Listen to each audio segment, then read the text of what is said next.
Hemos estado viendo el Hechos 1 y Hechos 2. Terminamos con Hechos 2 la semana pasada y estábamos viendo la iglesia ideal, cómo se ve estos últimos versículos del capítulo 2, en donde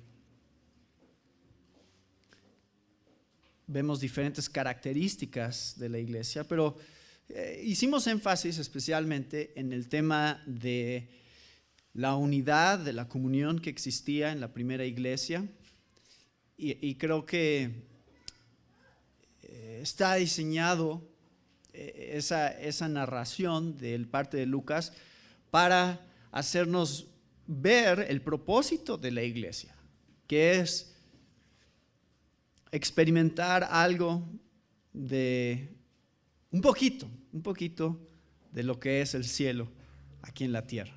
O sea, esta unidad que existe en esta nueva familia de fe, el sentir que existe cuando todos tenemos las mismas convicciones acerca de Cristo Jesús, la unidad que eso hace en nosotros va más allá de los lazos familiares, lazos sanguíneos o a lo mejor laborales que pueden existir con diferentes personas. Hay una unidad más profunda, más significativa dentro de la iglesia, y el propósito que Dios tiene, esto es muy importante, el propósito que Dios tiene para la iglesia es que ninguno de nosotros quiere Dios que crezca solo.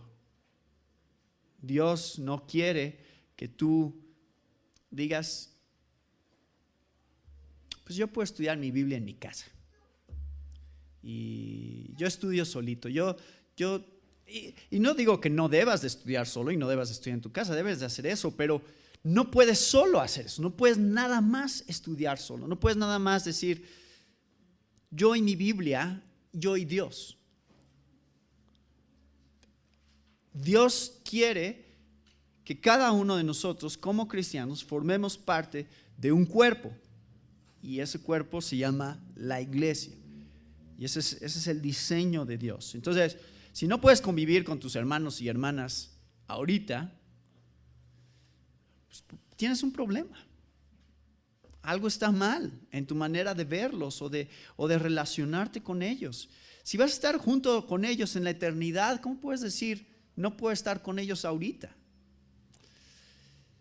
Y esa es la realidad. Creo que es muy importante que veamos en el capítulo 2, en donde vemos cómo es que se veía esta comunidad de cristianos y el impacto que esto tuvo. ¿Se acuerdan? Dice que la gente estaba impactada por lo que veía. Ellos tenían el favor con todo el pueblo porque el pueblo veía que había algo diferente en ellos.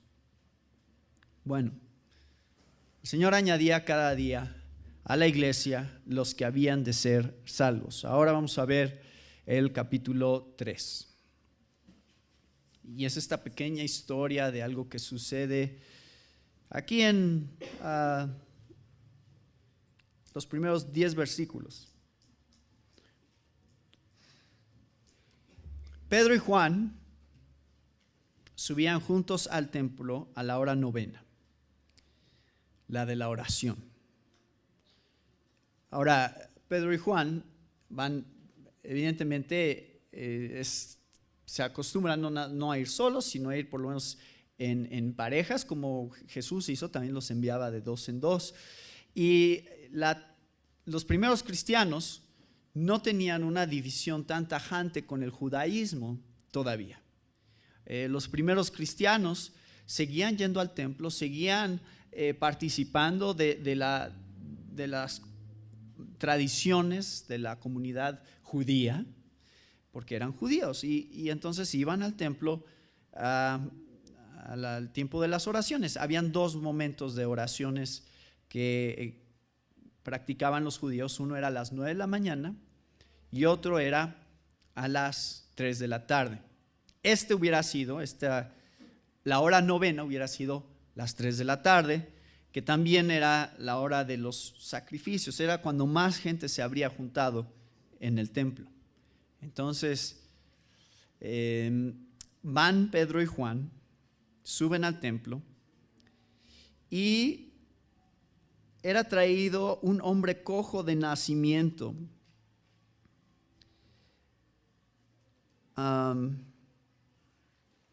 Un hombre cojo de nacimiento, a quien ponían cada día a la puerta del templo, que se llama La Hermosa, para que pidiese limosna a los que entraban en el templo.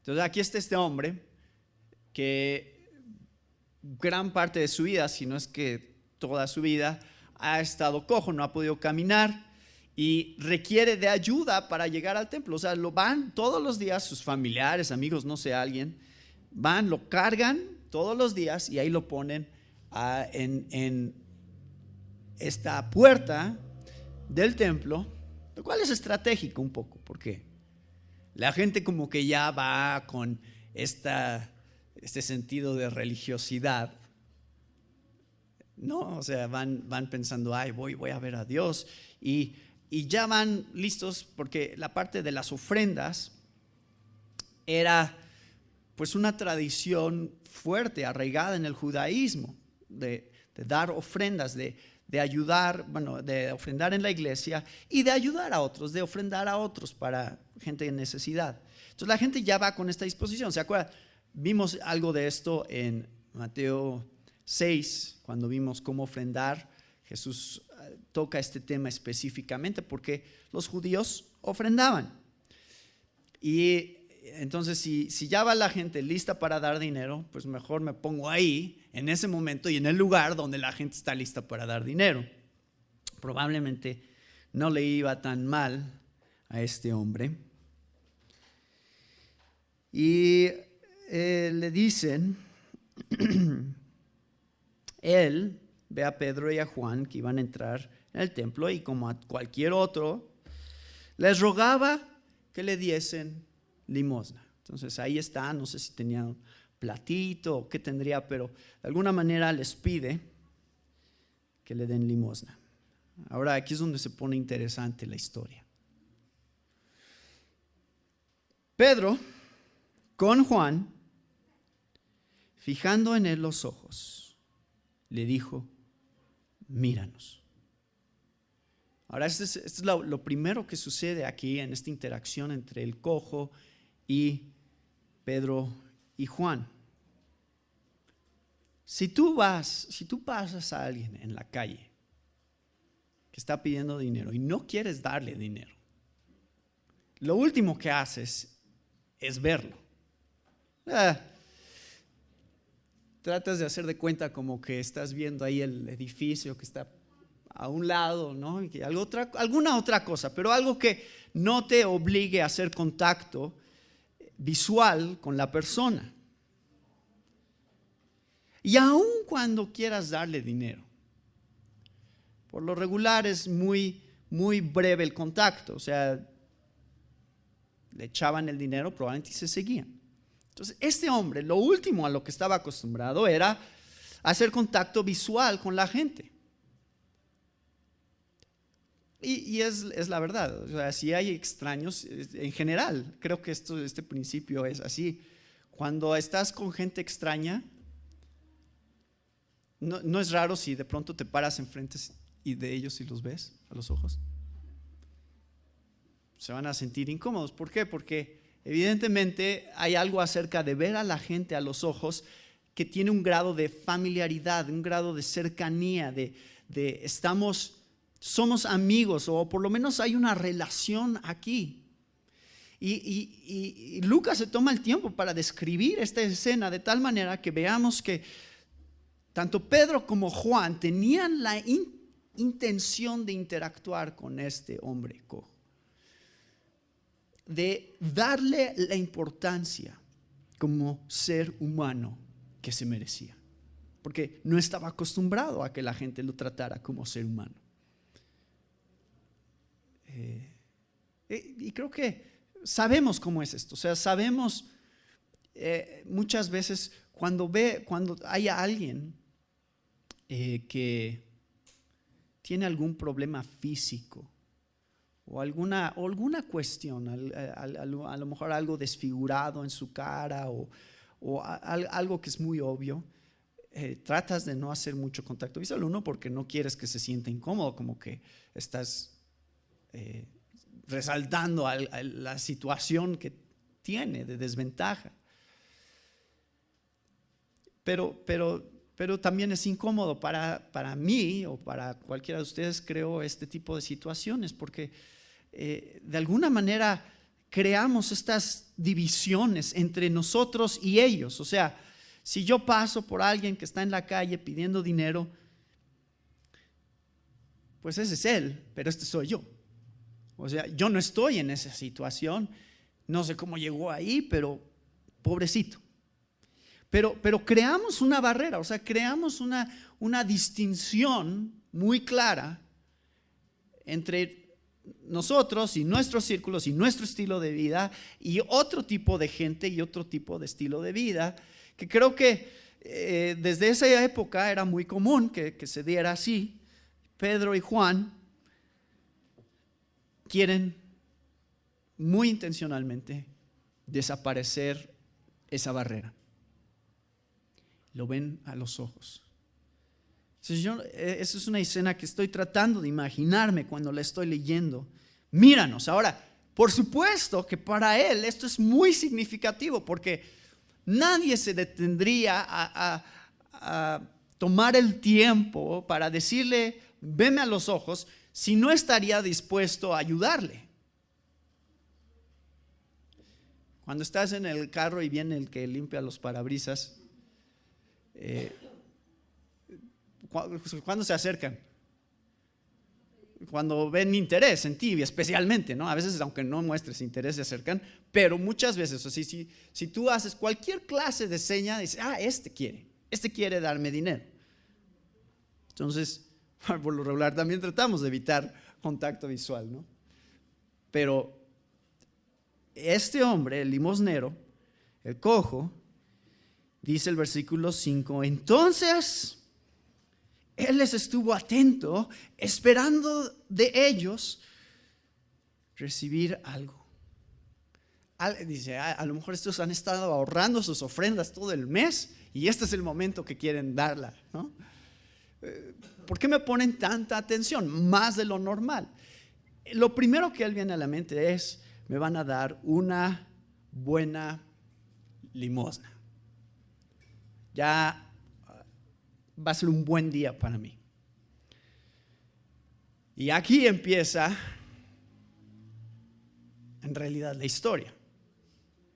Porque vean lo que contesta Pedro. Muchos de ustedes ya conocen esta historia. Mas Pedro dijo, no tengo plata ni oro. Ya me imagino la cara del pobre cojo. Eso es lo único que esperaba. Siempre que leo este pasaje, me imagino a Pedro cantando esto. No tengo oro ni tengo plata. No sé si de aquí sacaron la canción de las piñatas, pero sí, creo que esta puerta era magnífica, por eso le llamaban la puerta la hermosa. Aquí hay una conexión importante que creo que debemos de hacer. Es en este lugar de opulencia, muchos creen que esta puerta, que es del segundo templo construido por Herodes, muchos eruditos creen que es la puerta de Nicanor, tan grande que se necesitaban 20 hombres para cerrarla. Eso es lo que narra Josefo acerca de esta puerta, hecha de bronce de Corinto, y esta era la puerta, o sea, esta era el área que separaba la corte de los gentiles y la de los judíos en el área del templo. Y está cubierta de oro y de plata.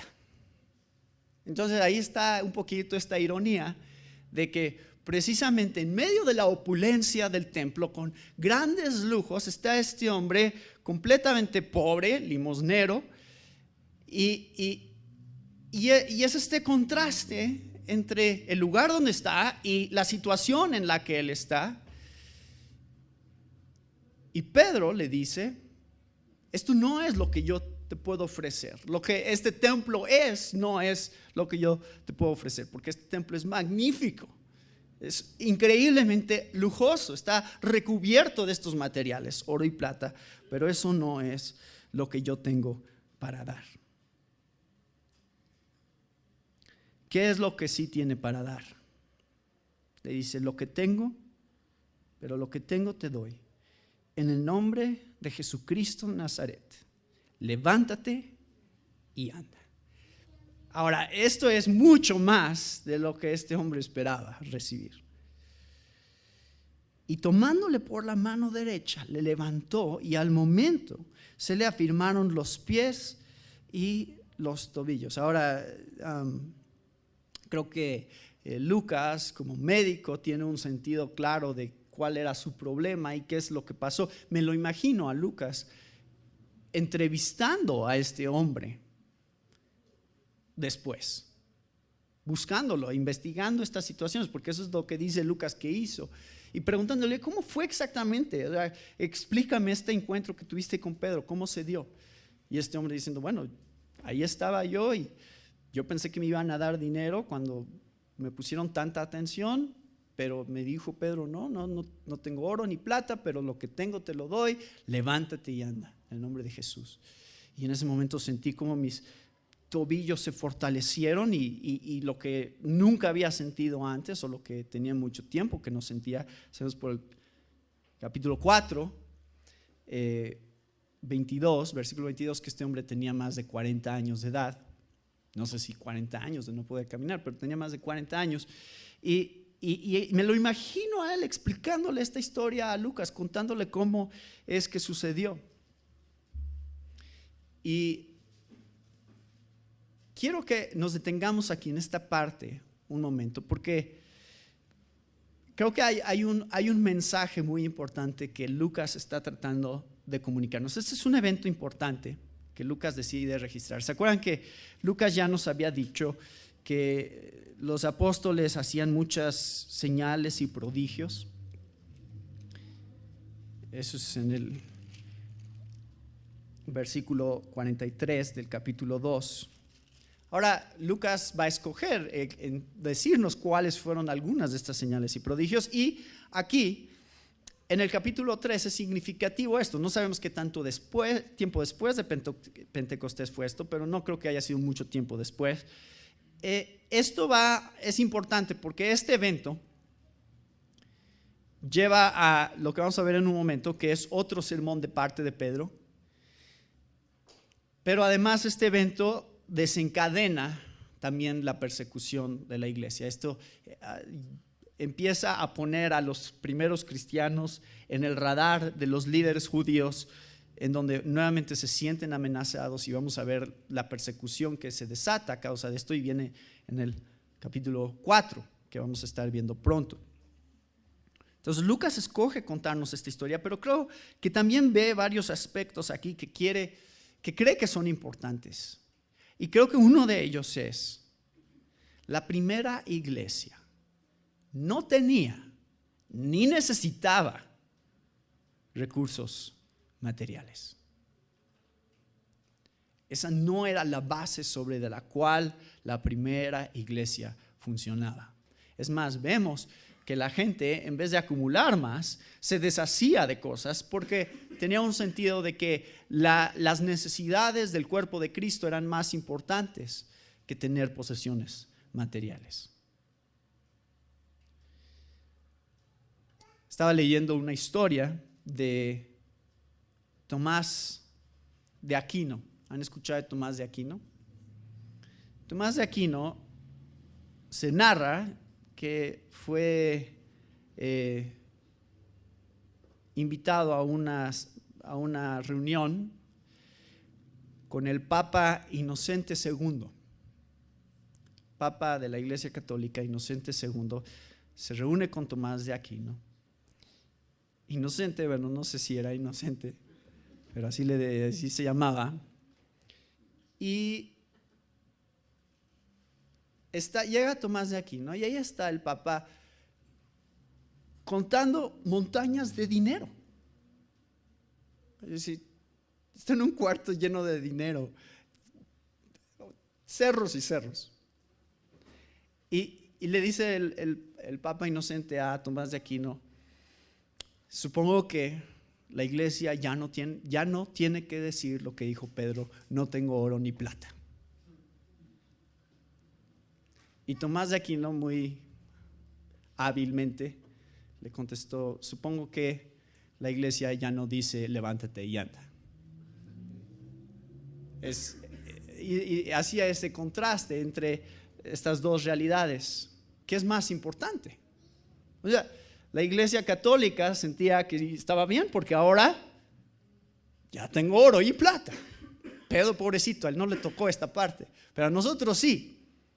Es más, mi papá fue al Vaticano, no por las razones que muchos van, pero él visitó y realmente, si tú visitas esta zona, y pueden ver, por supuesto, fotos, han visto, estoy seguro, de la catedral de San Pedro y todo esto que está ahí, del nivel de riqueza que existe en realidad dentro de la iglesia católica. Efectivamente, ya no pueden decir esto, ya no pueden decir lo que decía Pedro: no tengo oro ni plata. ¿Y esto? O sea, no habría credibilidad para la iglesia católica en realidad en relación a la situación del primer papa, que ellos dicen fue Pedro. Muy, muy diferente a lo que vemos hoy en día.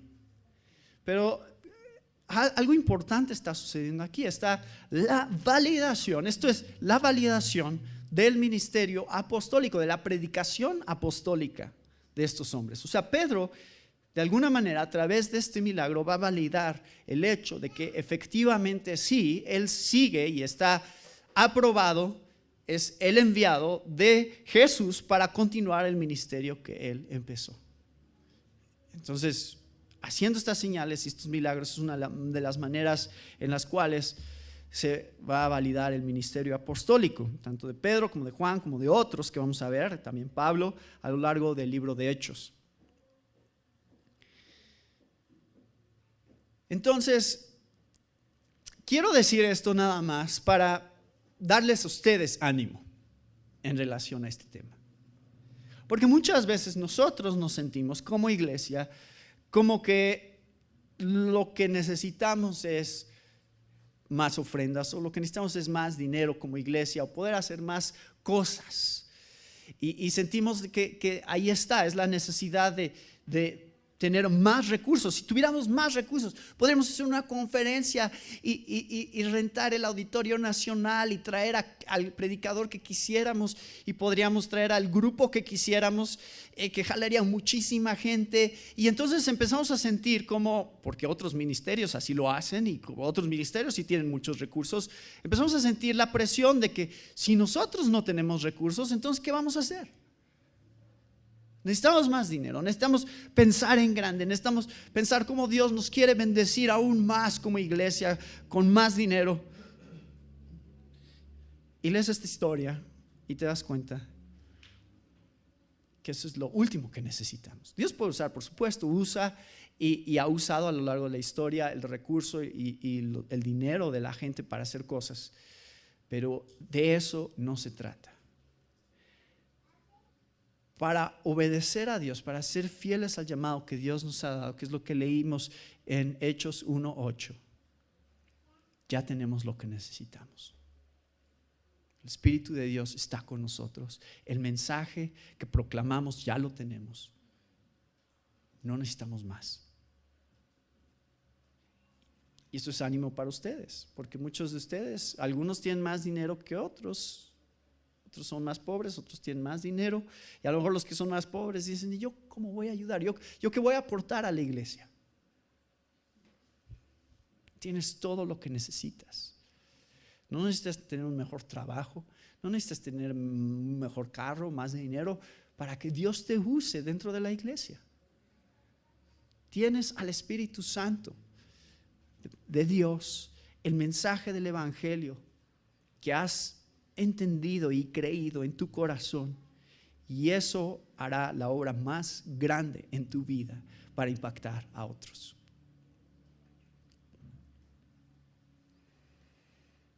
Ahora, quiero decir algo en relación a este milagro que creo que es importante.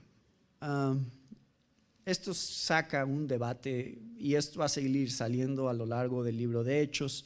Saca un debate muy común, muy antiguo, que es el debate del continuismo y el cesacionismo, que tienen que ver con los dones espirituales. ¿Siguen o no? ¿Esto que pasó aquí puede suceder nuevamente, sí o no?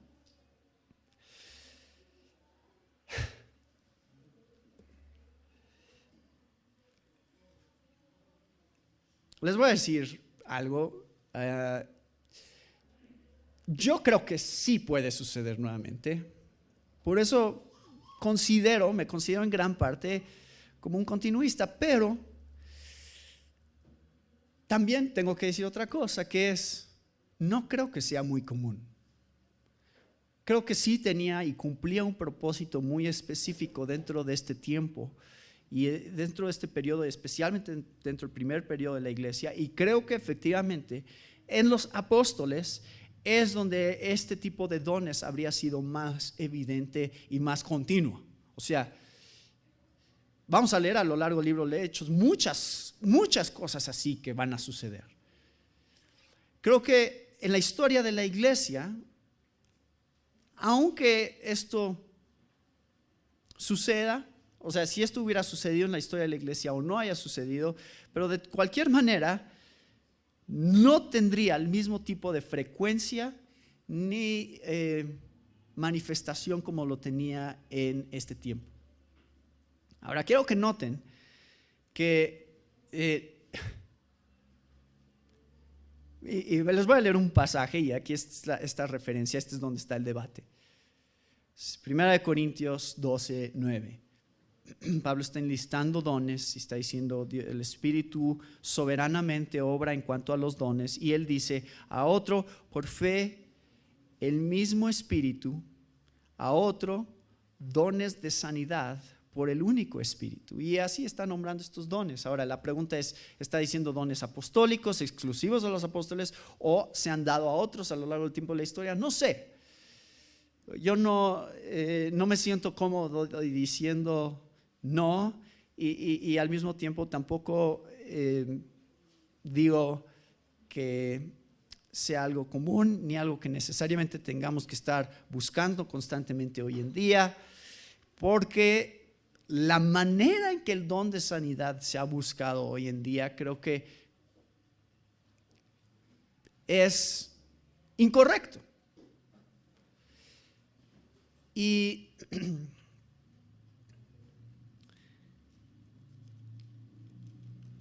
algo muy importante, que es lo que sigue que vamos a ver, es que los milagros no son exclusivos del cristianismo. Escúchenme bien. Entonces, algo está pasando aquí diferente a lo que normalmente hoy en día hemos estado viendo que es el don de sanidad. Porque hoy en día el don de sanidad es un hombre que diciendo: yo tengo el don de sanidad, así que vamos a hacer un evento de sanidad, una campaña de sanidad. A ver, vengan todos los que están enfermos para que sean sanados. Entonces ahí van y pasan al frente, en lo que alguien está tocando una musiquita en el fondo, y supuestamente lo sanan. Ahora, no todos esos son sanidades reales. Creo que hay algo de fraude ahí a veces, pero aunque sí fueran reales, recuerden que Jesús dijo en Mateo 24 que vendrán muchos falsos maestros y engañarán a los escogidos, aún haciendo señales y prodigios. O sea, Jesús mismo dijo, las señales y los prodigios no son exclusivos de mí y de mi círculo, de apóstoles, de discípulos, de gente que me sigue. Otros también van a hacer cosas increíbles. Entonces eso tiene que despertar una alerta en nuestras cabezas. ¿Recuerdan el Sermón del Monte? Mateo 7. Muchos dirán en aquel día, Señor, Señor, en tu nombre echamos fuera demonios, hicimos muchos milagros. Y Jesús les dice, jamás los conocí. Así que no nos dejemos llevar tan fácilmente por las modas o los movimientos que surgen, que donde esto es el centro. Dicen, el centro de nuestro ministerio es la sanidad. Porque como vamos a ver en 2 domingos, pero se los adelanto ahorita, el centro del ministerio de Pedro no era la sanidad. Ni el de Pablo, ni el de Juan, ninguno de los apóstoles era el centro de su ministerio sanar gente. No lo fue. ¿Cuál fue el centro de su ministerio? La predicación de la palabra. Porque vamos a ver en un momento que a eso lleva esto. Este milagro lleva a la predicación de la palabra. Aquí hay una conexión muy importante que tenemos que hacer, porque ahí ese era el propósito por el cual este hombre fue sanado. En otras palabras, lo increíble y lo poderoso de este milagro era algo que estaba apuntando hacia la verdad de que Jesús estaba vivo y que Jesús era quien Pedro iba a decir que era. Van a verlo más adelante, vamos a seguir leyendo este capítulo en nuestro próximo estudio, en donde lo llama el que ha sido el siervo del Señor, el que ha sido glorificado por Dios, el santo, el justo, el autor de la vida, el que Dios levantó de los muertos. Este milagro apunta hacia eso, hacia hacer que la gente crea que Jesús realmente es todo lo que Pedro dice que es. Entonces, fe en su nombre es el propósito de este milagro. Ahora, hay varias cosas que quiero señalar que se me hacen muy, muy interesantes sobre este milagro. Están en el versículo 16, vamos a adelantarnos aquí, esto es parte del sermón, pero habla acerca del milagro, hace Pedro referencia al milagro que sucedió y explica por qué sucedió. Dice, versículo 16, y por la fe en su nombre, a este que vosotros veis y conocéis, le ha confirmado su nombre, y la fe que es por él ha dado a esta completa sanidad en presencia de todos vosotros. Así que creo que Pedro tiene en esta situación tiene lo que llamamos el don de fe. Fe para creer en algo que Jesús iba a hacer con este hombre. Eso lo recibe Pedro, y en el nombre de Jesús, o sea, en el poder de Jesús y en representación de quién era Jesús, le dice a este hombre, levántate y anda. Pero a ver, hay algo aquí muy importante que quiero que vean.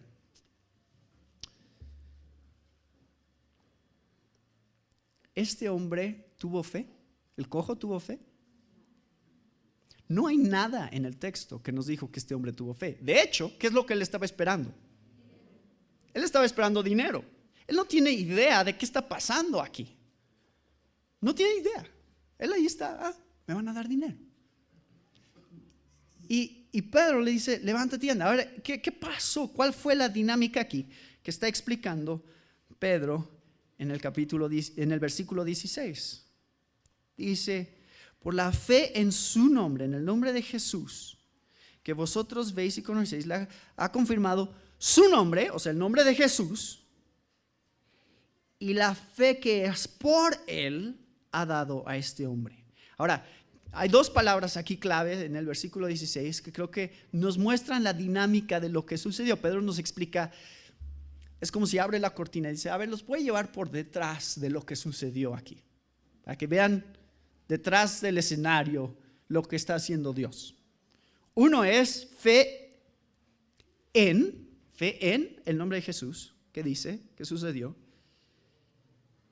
Y la otra cosa que dice es fe que es por Él.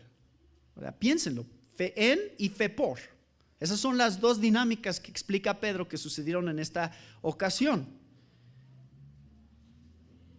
¿Cuál es la diferencia entre en y por? O sea, creo que esto es lo que está pasando. Es Jesús, el nombre de Jesús es el nombre que es el centro de todo lo que está sucediendo. Pedro tiene fe, Pedro tiene el don de fe en esta situación, el don de sanidad para ejercer este milagro. Y entonces, en el momento que él le dice, levántate y anda, ¿quién le da la fe a este hombre? Jesús. Es por él, por Jesús, que este hombre tiene fe en Él. Porque ahora Pedro le dijo, por eso Pedro fue tan específico. Dice, en el nombre de Jesucristo de Nazaret, levántate y anda. O sea, yo te voy a decir quién está haciendo lo que voy a hacer. Y este hombre, de alguna manera, aunque él no lo estaba esperando, algo surge dentro de él que Jesús mismo da a través de la declaración de Pedro que provoca este milagro. Es por Jesús y en Jesús que se da la fe en este hombre, lo cual resulta en que ahora, dice Pedro, este hombre ha sido completamente sanado en presencia de todos vosotros. Dios fue completamente soberano en lo que quería hacer en esta ocasión. Es más, les voy a decir algo que es muy interesante pensarlo.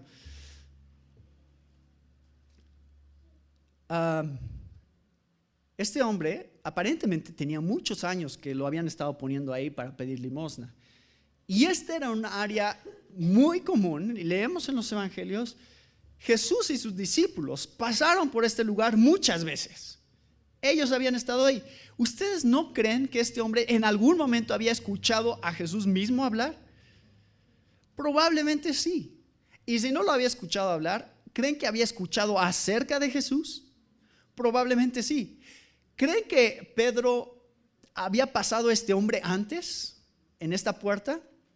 Probablemente sí. Pero no había sido sanado anteriormente. Ni por Jesús, ni por los apóstoles. O sea, no creo que esta era la primera vez que tenían un encuentro con los apóstoles este hombre.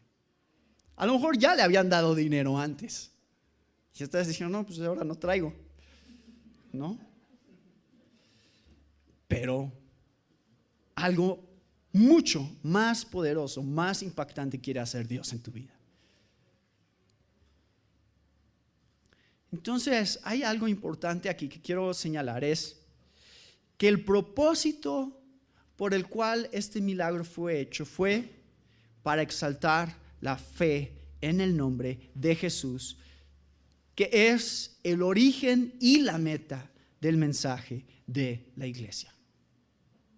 Y digo origen y meta porque aquí están estas dos cosas. Es la fe en Jesús, es de donde viene todo, que Él mismo nos da. Y que otros tengan fe en Jesús es nuestra meta también. O sea, todo viene de tener fe en Jesús y todo es para que tengan fe en Jesús. Así funciona la dinámica de la iglesia. ¿Cuál es nuestra misión? Esa es fe en su nombre. Por eso es, y aquí lo marco, tan importante la relación hecho-palabra. ¿Por qué? Se da un suceso y de ese suceso viene una proclamación. Dicen, ahora déjenme explicarles qué es lo que sucedió. Y todo lo que sucedió tiene que ver con apuntar a la gente hacia Cristo. Sucedió en Pentecostés, capítulo 2. Es exactamente lo que sucedió. Algo sobrenatural, milagroso sucedió. Empiezan a hablar en lenguas.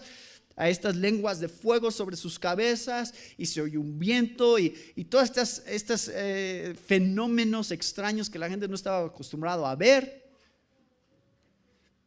conectado con un mensaje, una predicación. Entonces no se quedó ahí, no dijeron, qué bonito, hablamos en lenguas, qué experiencia. Vámonos a nuestras casas. Lo cual es la manera en que hoy en día muchas de estas manifestaciones se practican. Escuché inclusive de una iglesia donde esto es lo que dijo el pastor. Se paró aquí enfrente y dijo, hoy, en vez de predicación, cierren todas sus Biblias, vamos a ver qué quiere hacer el Espíritu. Entonces ya todos cierran sus Biblias y ya no sé qué siguió, pero evidentemente ya fue experiencias que la gente tuvo con sus Biblias cerradas. Es extraño porque en el patrón que vemos en el Nuevo Testamento nunca pasó así. Siempre estaba conectado hecho, palabra, algo sucedía, palabra. Vamos a explicarlo, vamos a abrir nuestras Biblias, vamos a ver qué es lo que dice esto acerca de la persona de Jesús, cómo esto va a apuntar a la gente hacia Jesús. De eso se trataba en estos eventos sobrenaturales. Y otra cosa que quiero señalar también es que estos milagros, los vamos a estar viendo a lo largo de todo el libro, se dan normalmente, creo que casi todos prácticamente, se dan en inconversos. O sea, no son cristianos los que se están sanando, son gente no cristiana la que se está sanando, lo cual es muy interesante. O sea, este hombre no creía antes. En este momento empieza a creer, pero no es porque era cristiano que se estaban dando señales y prodigios en su vida. Es interesante. Vamos a ver otras historias en donde los cristianos se enferman y se mueren. Entonces, creo que no es el propósito principal de estas señales, no estaba enfocada hacia los que ya creían, estaba enfocada hacia los que todavía no creían. Y por eso es que los apóstoles nunca desperdician la oportunidad para predicar el evangelio. Y eso va a suceder en esta historia también. Número 3, vemos lo que sigue. Versículo 8. Y saltando, y por cierto, quiero decirles algo acerca de cuando Pedro lo levanta. Este también es interesante que Lucas escoge describir esta situación. ¿Creen que Pedro dijo, híjole, a lo mejor no va a funcionar este milagro, entonces mejor le doy una ayudadita? ¿Cómo piensan ustedes que Pedro, por qué describe esta situación en la que él lo levanta y le ayuda a pararse originalmente? Creo que, esta es mi percepción, lo conectamos esto con el momento en el que Pedro le dice, mírame a los ojos. Y quiere hacer esta conexión con este hombre, mostrar su interés y su amor por él. Y creo que el hecho de que lo haya levantado no es un acto de incredulidad de parte de Pedro, es un acto de amor. Es yo estoy contigo en lo que Dios está haciendo en tu vida y me gozo contigo. Y eso es exactamente lo que sigue. Versículo 8. Saltando, se puso en pie y anduvo y entró con ellos en el templo, andando y saltando y alabando a Dios. Es otra escena increíble de imaginarnos cómo debía haber sido. Este hombre, por primera vez en mucho tiempo, si no es que por primera vez en su vida, siente lo que es poder estar parado de pie y poder de hecho saltar. O sea, ni siquiera podía caminar antes, pero ahora hasta puede saltar. Y por supuesto no desperdicia esta oportunidad. Y el gozo que hay en él por lo que acaba de suceder es incontenible. Él empieza a expresarse y empieza a manifestar gozo. Y no sé si Juan, a lo mejor, Pedro tenía un carácter medio extrovertido, parece ser. Ustedes saben cómo son nuestras personalidades y cómo nos expresamos. Hay algunos que, si están contentos, no lo ocultan y brincan y saltan y gritan, ¿no? Y los que somos un poquito más introvertidos, nada más sonreímos y dices, ay, qué bonito. y hasta nos sentimos incómodos, a lo mejor si la gente se expresa un poquito más de lo que nosotros haríamos. Entonces, no sé cómo se haya visto esta escena, no sé si Pedro también se puso a saltar con él, y me los imagino así. No, es chistoso, no me lo puedo imaginar. No sé si fueron los dos saltando juntos y Juan un poco más tímido atrás, así pues nada más sonriendo, o si los tres iban felices. ¿Cómo habría sido esta escena? No sé. Pero el punto es que Lucas se toma el tiempo para explicarnos que este hombre físicamente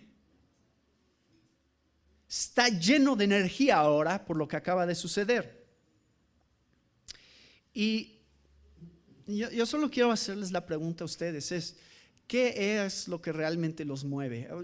La experiencia, lo que quiero que veamos en el libro de Hechos es que las experiencias sí importan. Porque a veces como cristianos en nuestra iglesia que estudiamos la Biblia, a veces damos tanta importancia a esta parte de la predicación de la Biblia, que es lo que he venido hablando, que empezamos a minimizar la importancia de las expresiones y de los sentimientos que también forman parte de la vida cristiana. Y entonces empezamos a decir, entre menos sientas, más santo, ¿no? O sea, entre más serio no, la Biblia y vamos a leer y todo lo más serio, lo más triste, lo más serio posible, que podamos hacer todas las cosas como si esto fuera un funeral, más cristiana es la iglesia. Y creo que no tendríamos que estar haciendo esto, tendríamos que estar diciendo, a ver, hermanos, ¿de dónde vienen nuestras experiencias? Esa es la pregunta. No si tienes experiencias, debes de tenerlas. La pregunta nada más es ¿de dónde surgen? ¿Están motivadas realmente de una experiencia real con Dios? ¿De un encuentro real con Dios? Como fue el de este hombre. Dios hizo este milagro, sí. Y tuvo una experiencia real este hombre, sí. Y hoy en la tarde vamos a tener un servicio de alabanza, de adoración. Y yo sé que para muchos de ustedes este es un tema difícil porque no saben cuál es la manera correcta de expresarse en la adoración. Y dicen, es que levanto mis manos, ¿no? ¿Qué van a decir? Y mejor así, ¿no? Más serio, más controlado. Y no digo que todos tengan que hacerlo, ni que haya una manera correcta o incorrecta de expresarnos. Simplemente digo que creo que es sano que experimentemos algo en nuestro corazón, en nuestras emociones, cuando estamos hablando, cantando verdades de la palabra de Dios. Algo tiene que pasar. O sea, en algún momento tienes que sentir o gozo, o tristeza, a gratitud. O sea, hay tantas emociones que deben de estar inundando nuestros corazones constantemente. Y creo que este hombre es un ejemplo de alguien que está dejando que la gente sepa lo que siente con respecto a la experiencia que ha tenido con Dios. Y tuvimos un servicio de alabanza, de adoración. Ahora estamos teniendo un servicio de predicación. Ahí está, tenemos la experiencia que tenemos con Dios en la mañana, en la cena del Señor, en el cantar estos himnos, en declarar, proclamar estas verdades. Y ahora predicamos sobre estas verdades. Y todo eso tiene que ir junto en la experiencia cristiana.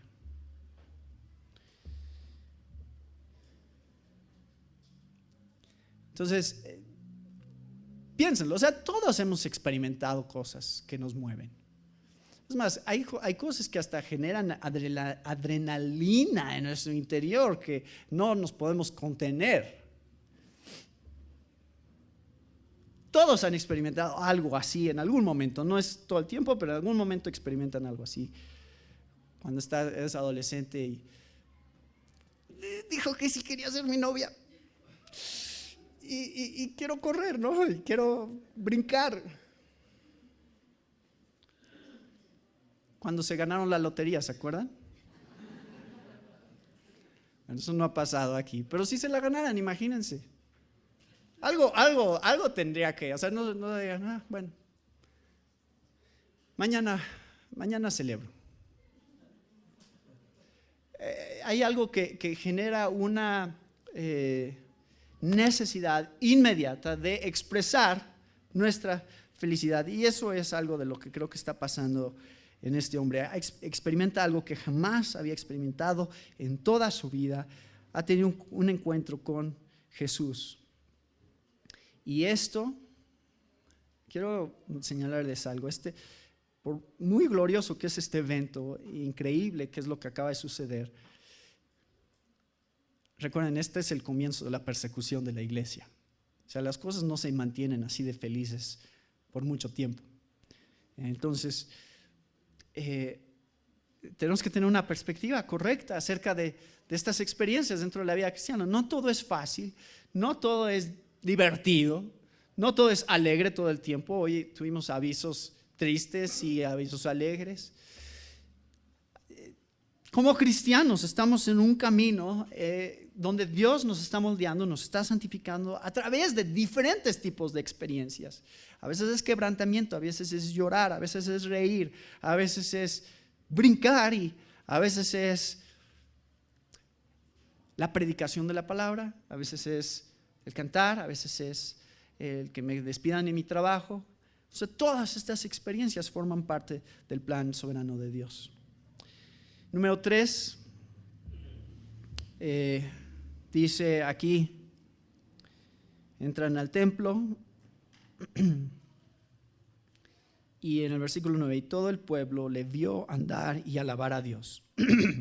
Y le reconocían que era el que se sentaba a pedir limosna a la puerta del templo, la hermosa, y se llenaron de asombro y espanto por lo que le había sucedido. Era un milagro, no era como los milagros que normalmente vemos en la televisión, porque en la televisión tú no sabes quiénes son las personas, no sabes si son actores, no sabes si de veras si estaban enfermos o si de veras se sanaron.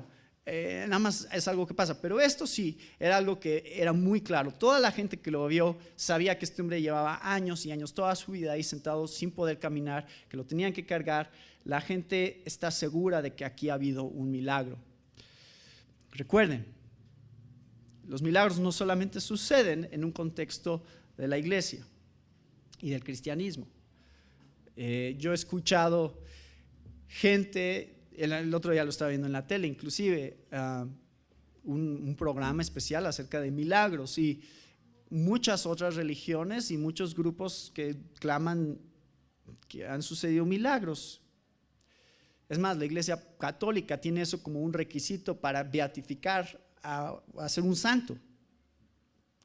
Ellos dicen, creo que son 2 o 3 milagros confirmados y entonces puede ser santo.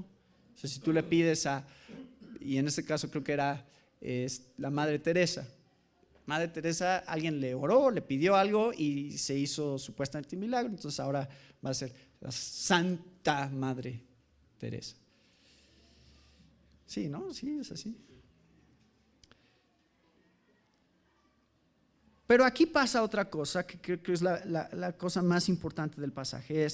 Ahora Pedro va a aprovechar esta oportunidad. Ya se juntó la gente está asombrada, pero Pedro no va a dejar pasar la oportunidad de decir, sí, a ver, ¿quién más quiere ser sano? De una vez, alíñense todos, ¿no? Todos los que tengan alguna enfermedad, porque ya, como que ya estoy aquí en un, ya llevo ya inercia con esto de las sanidades. No, Pedro se detiene completamente y dice, a ver. Y eso es el próximo domingo. Pero quiero darles unas conclusiones finales acerca de lo que pasó aquí. Creo que esto del cojo es la demostración externa de una realidad espiritual interna. Creo que esto es representativo de varias cosas. Uno,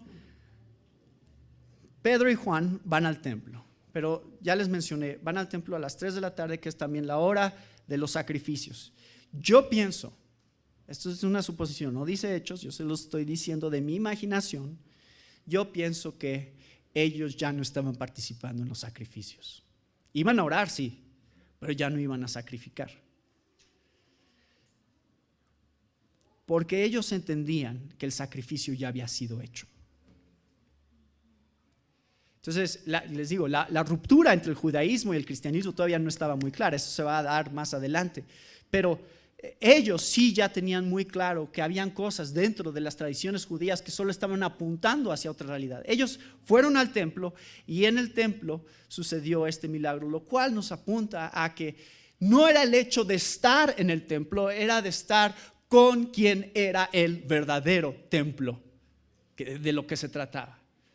No era el hecho de que ellos iban al templo, o que este hombre estaba en el templo, o que se trataba de los rituales judíos, del tiempo de la oración, de los sacrificios. Eso no era que Jesús era el templo al cual apuntaba ese templo en el que estaban. Y en el año 70 ese templo fue destruido y nunca ha sido reconstruido después de eso.